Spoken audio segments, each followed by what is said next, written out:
What does lymph do in the body? So lymph is responsible for removing toxins.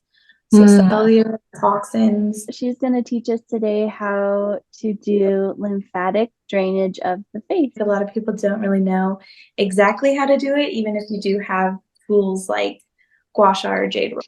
I feel like the key components to all lymphatic drainage is gentle, Mm.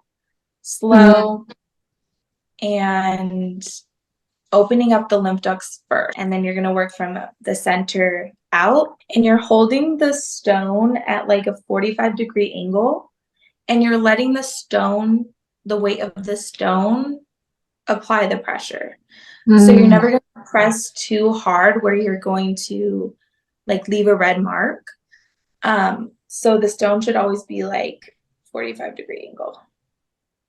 From center of the face, you're going to work out, drain down, out, drain down, out, drain down.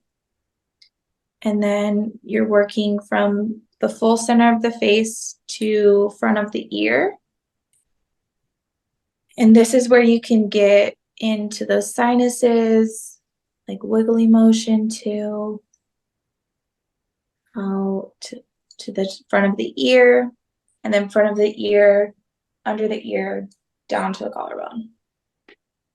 So it's kind of like depositing the lymph fluid to like these lymph nodes to drain out. And Different ways to take care of ourselves, right? Different ways to love our bodies,